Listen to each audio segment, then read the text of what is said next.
세간의 화제가 된 사건과 법적 쟁점을 짚어보는 순서입니다. 김성수 변호사 나오셨습니다. 안녕하십니까? 안녕하세요. 예, 먼저 전총조 씨와 남현희 씨 사기 공모 의혹부터 짚어보죠. 지금 전총조 씨와 남현희 씨 오늘 경찰에 재출석해서 대질신문 조사를 받고 있다고 하는데요. 사건의 쟁점 좀 짚어주실까요?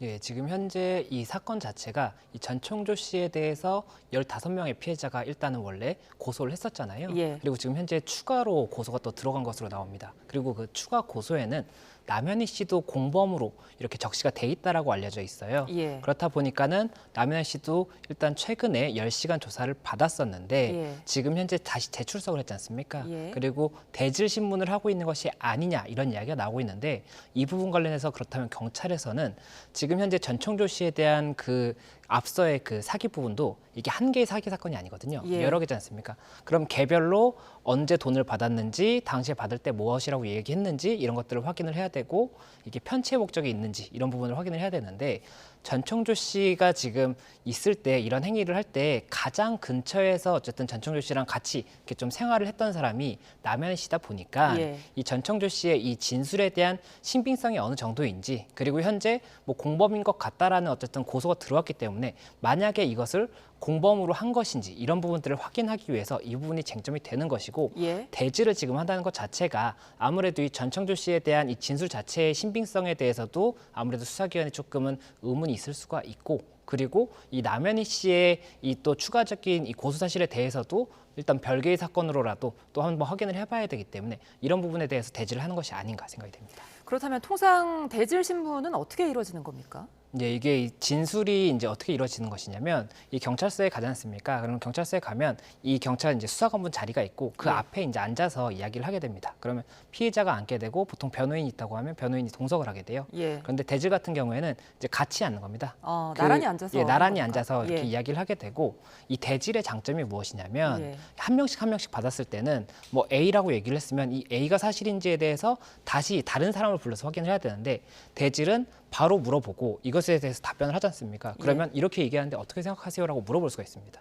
그리고 이거에 대해서 또 뭐 답변을 했는데 의문이 있으면 이건 또 뭐예요라고 물어볼 수가 있거든요. 예. 그렇다 보면은 그렇게 진행을 하다 보면은 어느 정도 어느 쪽이 좀 더 신빙할 수 있다라는 부분도 나올 수가 있기 때문에 이 대지를 실시를 하는 것이고 예. 그 과정에서 이제 뭐 서로 간에 말다툼을 하고 이런 경우도 있거든요. 근데 예. 그런 부분은 이제 조금 제지를 하게 되는 것이고 일단은 나란히 앉아서 이렇게 진행한다 이렇게 보시면 됩니다. 나란히 앉아서 각자 변호사를 대동을 하고 하는 겁니까? 예, 통상적으로는 일단 변호인이 없다고 한다면은 본인만 나오겠지만 네. 뭐 이번 사건처럼 이렇게 좀 중한 경우에는 이 대지를 통해서 본인이 지금 피해자가 될 수도 있고 아닐 수도 있고 지금 현재는 피해자가 됐죠. 고소가 있었으니까 피해자가 됐는데 어쨌든 본인이 이 형에 대해서 뭔가 처벌이 있을 수도 있고 이런 경우에는 당연히 변호인이 대동을 하는 것이 이제 일반적이고 네. 이게 대질이 뭐 피해자끼리만 대질을 하는 것이 아니라 고소인과 이제 피해자도 대질을 하는 경우도 많습니다. 피해자가 이야기하는 내용이랑 고소인이 이야기하는 사실관계가 다를 때는 이 대지를 통해서 고소인한테 물어보고 바로 이제 피해자한테 물어보고 이런 식으로 해서 진실을 가리게 되거든요. 예. 그렇다 보니까는 뭐 고소인 같은 경우에도 변호인이 있는 경우도 있겠지만 또 변호인이 없는 경우에는 고소인만 나와서도 할 수가 있기 때문에 뭐 변호인이 항상 있는 것은 아니다. 다만 뭐 이런 사례 같은 경우에는 보통은 있다 이렇게 말씀드릴 수 있을 것 같습니다. 예, 지금 남현희 씨는 결백을 주장하기 위해서 거짓말 탐지기 조사라도 받겠다 이렇게 주장을 하고 있거든요. 그런데 지금 법원에서 사실 거짓말 탐지기 조사는 어떤 증거 능력으로 인정이 안 되지 않습니까? 그만큼 남현희 씨가 자신의 결백을 주장하려고 하는 걸까요? 예, 이 거짓말 탐지기 조사 신청을 했다라고 하는데 말씀하신 것처럼 거짓말 탐지기 결과 자체는 법원에서는 이 부분이 100% 신뢰할 수가 없기 때문에 증거 능력을 인정하지 않고 있습니다. 예. 다만 이 부분 관련해서 뭐 남현희 씨가 신청할 당시에는 이 뭐 법률적인 조언을 듣지 못했기 때문에 뭐 증거 능력이 없다라는 걸 몰랐을 수도 있고 만약에 알았다고 하더라도 신청을 한 것이라고 한다면 예. 본인이 지금 워낙 여러 가지 의혹에 휩싸여 있지 않습니까? 네. 그렇기 때문에 본인이 말하는 것이 진실이다라는 것을 뭐 수사기관이라든지 이런 좀 여론에도 알리고자 하는 그런 의도로 신청한 것이 아닐까 이렇게 예상이 됩니다. 예, 지금 남현희 씨는 굉장히 억울하다는 입장이에요. 어젯밤에 SNS에 굉장히 여러 가지 글을 올리면서 내가 죽어야만 사람들이 억울함을 알아주겠느냐 이런 극단적인 뭐 문구까지 적었는데요. 정말로 남현희 씨가 몰랐을 가능성도 있다고 보십니까? 어떻게 보세요? 예, 이게 지금 어디까지 알았느냐가 쟁점이 될 거예요. 예. 이 쟁점 자체는 뭐 그냥 이게 비난의 문제가 아니라 법적인 책임의 문제가 될 수가 있기 때문에 예. 결국에 이게 뭐 민사든 형사든 밝혀질 수밖에 없는 부분인데 이게 내가 아예 이 전청조 씨가 사기꾼이라는 것을 알았다. 이런 사실관계가 있을 수가 있는 것이고 예. 아니면 전청조 씨가 조금 의심스럽다 이 정도로 알 수도 있는 거지 않습니까? 예. 이게 어느 정도 알았느냐에 따라서 뭐 이런 비난의 문제도 있는 것이지만 법적으로는 방조도 될 수가 있는 부분이 있거든요. 방조요? 예, 예. 이 사기의 공범과 방조범이 있는데 이게 조금 이 법적으로는 어떻게 설명을 드릴 수가 있냐면 공범이라고 저희가 생각하는 게 이제 뭐 2인 이상이 같이 이제 죄를 범한 걸 공범이라고 생각을 하지 않습니까? 예. 근데 법적으로는 정확한 용어는 공동 정범이라고 해요. 이렇게 같이 한 경우에는 공동 정범이라고 하는 것이고 이 방조범 같은 경우에는 어떠한 이 범죄를 저지른 데 있어서 도움을 준 사람을 방조범이라고 하는데 예. 이게 이제 형법상으로 원래 공범의 범위에 속하는 것인데 어쨌든 공동 정범과 방조범 이 두 가지 중에 하나가 아니냐라는 지금 의심을 받고 있는 것이고 예. 수사기관에서 수사를 하고 있는 것인데 이 공동 정범 같은 경우에는 이제 아예 명확하게 사기를 알았고 같이 사기를 했다라고 한다면 공동 정범이 되겠지만 예. 지금 이제 수사기관에서도 아마 보는 것이 공동 정범이냐도 보겠지만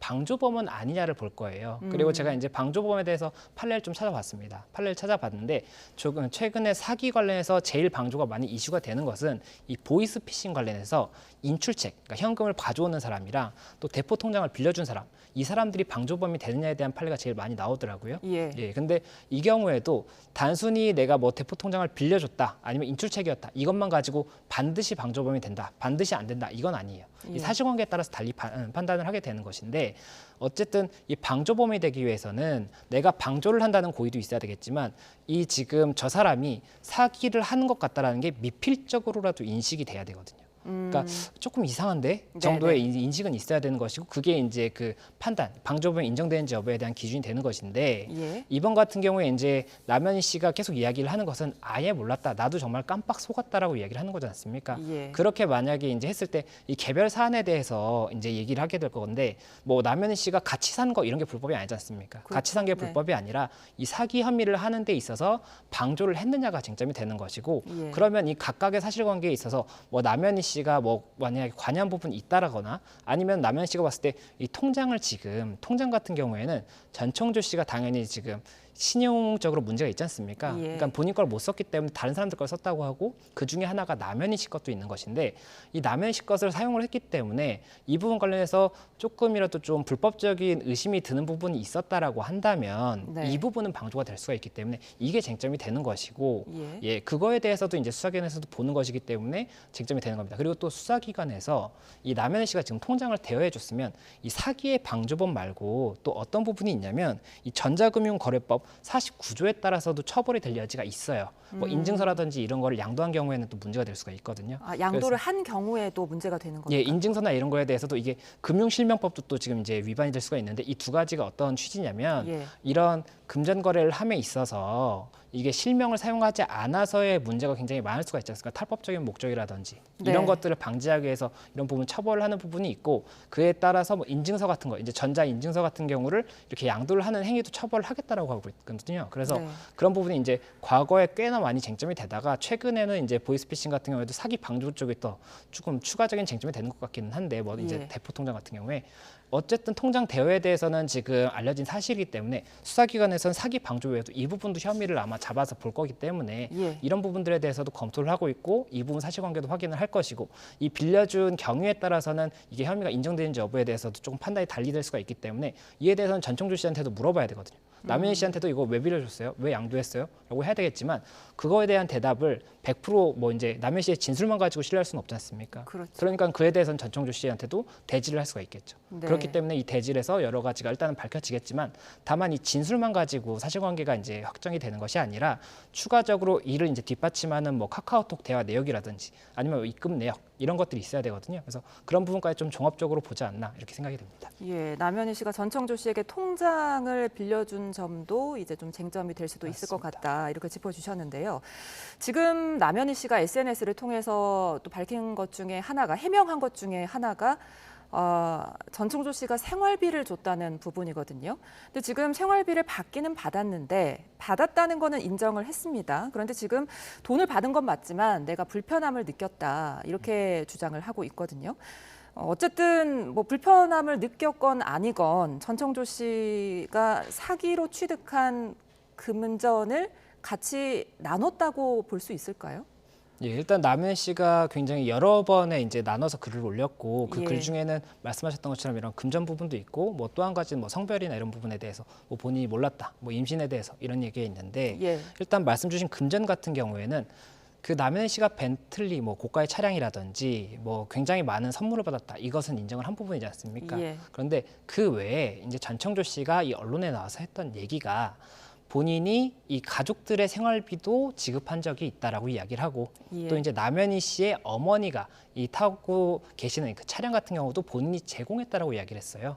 그렇다 보니까 그런 부분들에 대해서도 이제 진실 공방이 오갔었는데 예. 이에 대해서 남현 씨가 이야기를 하는 부분은 생활비 부분 같은 경우에는 뭐 이제 어머니께서는 받으신 것이 사실이지만 말을 하는 것처럼 그렇게 여러 번 있었던 것이 아니고 예. 또 이제 동생 같은 경우에도 뭐 지급이 된 이야기를 하는데 그 부분은 이제 뭐 건물 관련해서 카페 관련해서 전청조 씨가 뭐 다른 이유로 줬다라는 겁니다. 그리고 차량 같은 경우에도 렌트를 했는데 렌트료를 2회밖에 주지 않고 나머지는 주지 않아서 그러면은 렌트 차량에 대한 이제 그 대금을 계속 본인이 내야 되는 거거든요.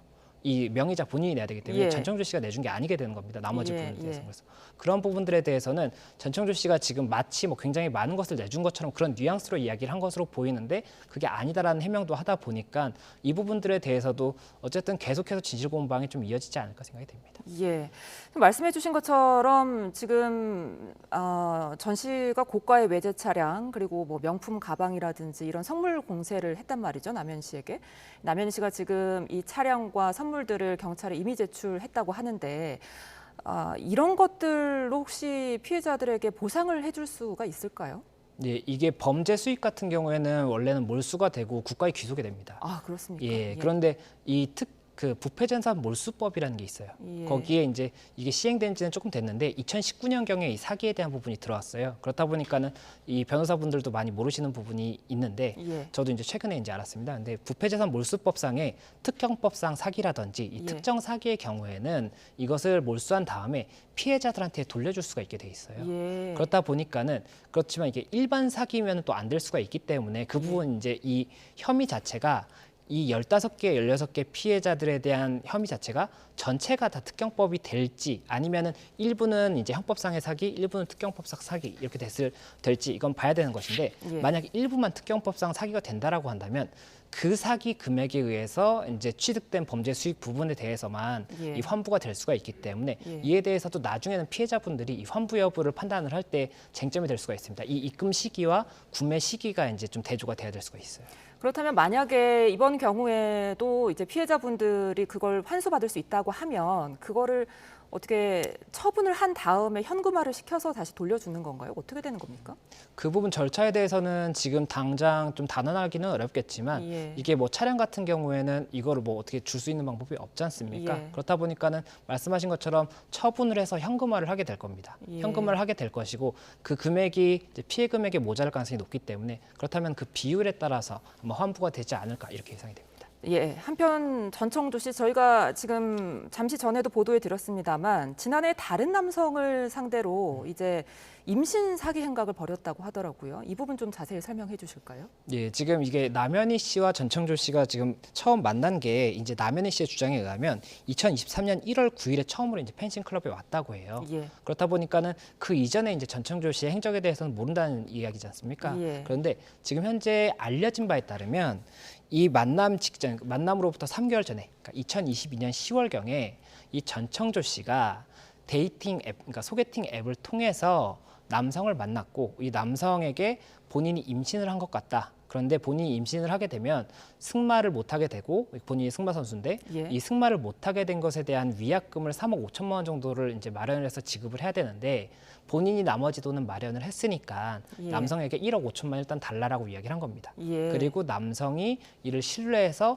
두 차례에 걸쳐서 7천만 원을 이 이제 전청조 씨의 어머니 명의 계좌로 송금을 했다는 것인데 이게 만약에 사실이라고 한다면 이 부분도 이제 그 사기가 될 수가 있거든요. 사기라는 게 타인을 기망해서 재물을 교부받거나 이런 행위이기 때문에 그래서 그 부분에 대해서도 경찰이 수사를 하고 있다 이런 소식입니다. 지금 알려진 바로는 전청조 씨가 그 당시에 다른 사기 혐의로 재판을 받고 집행유예 중이었다고 하거든요. 그렇다면 이 부분 재판 결과에 따라서 어떻게 가중처벌이 될 수 있을까요?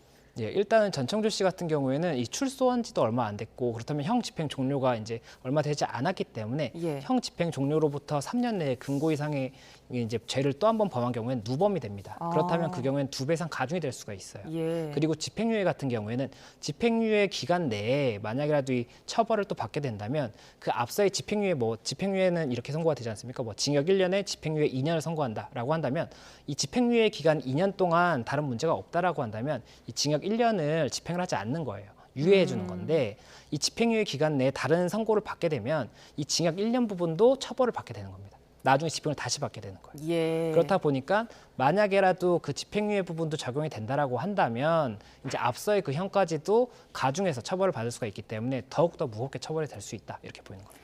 예, 알겠습니다. 이번에는 김길수 도주 사건 한번 짚어보죠. 김길수 지금 63시간 동안의 도주를 했습니다. 도주부터 검거까지 이번 사건 어떻게 보셨습니까? 예, 이게 이제 지난 4일 오전 6시 20분에 도주를 했다고 하고 이제 오전 7시 20분 정도에 경찰에 신고가 된 겁니다. 예. 그리고 나서 동선이 이제 계속 언론에 알려졌었는데 행적을 알 수 없는 시간이 굉장히 많았거든요. 예. 그렇다 보니까는 이게 지금 전국적으로 바로 이제 수배도 되고 했었는데 예. 어떻게 이럴 수가 있느냐 이런 이야기가 많이 나왔었거든요. 그런데 결국에는 63시간 만에 의정부시 가능동에 이제 한 공중전화 부스에서 오후 9시 24분경에 이제 검거가 됐고 이와 관련해서 이제 추가적인 수사를 진행을 하고 있는 그런 소식이고 이번 사안에 대해서 아무래도 여러 가지 이야기가 나올 수 있겠지만 어쨌든 이 만약이라도 검거가 안 됐다면 계속해서 이제 염려가 되는 부분이 있었기 때문에 그런 예. 부분들에 대해서는 굉장히 좀 큰일이 날 뻔했다라는 좀 생각도 들고 그리고 검거가 돼서 조금은 그래도 다행이다. 이 국가 시스템에 대한 부분도 있는 거거든요. 그렇죠. 예, 그래서 그런 부분들에 대해서는 다행이다 이런 생각이 듭니다. 지금 김길수가 이번에 도주하면서 만난 사람이 두 사람입니다. 자신의 친동생 그리고 여자친구로 알려진 사람인데요. 이 두 부분에 대해서 조력자죠. 형사처벌 가능성은 어떻게 보세요? 예, 말씀 주신 것처럼 지금 이제 이 김길수가 도주를 하고 처음에 택시를 타고 의정부역 인근으로 갑니다. 예. 그리고 한 여성을 만났어요. 그리고 그 여성이 택시비를 내주고 조금 협조를 해준 것으로 보이고 그 다음에 김길수가 다시 한번 이동을 해서 양주로 이동한 다음에 동생을 만난 겁니다. 예. 그리고 동생도 또 이제 자금을 조금 지원을 한 것으로 알려져 있는데 예. 말씀 주신 것처럼 이런 경우에 그러면 범인 도피죄가 성립되느냐의 쟁점이 될 수가 있는데 예. 이 범인 도피죄 같은 경우가 이 벌금 이상의 형을 이렇게 선고받을 사람을 도피하게 해주면 처벌이 되는 것이고 이 여성 같은 경우에 처음에 만난 의정부역에서 만난 여성 같은 경우에는 범인 도피죄가 성립이 될 수가 있는데 예. 이 동생 같은 경우에는 이 가족 간의 이 범인 도피죄에 대해서는 처벌하지 않는 규정이 있습니다. 예. 그렇다 보니까는 동생에 대해서는 범인 도피죄는 적용이 되지 않을 수가 있고 만약에 뭐 다른 죄의 위반이 있다라고 한다면 처벌이 되겠지만 범인 도피죄만으로는 처벌이 되지 않을 수 있다. 지금 이렇게 관측이 나오고 있습니다.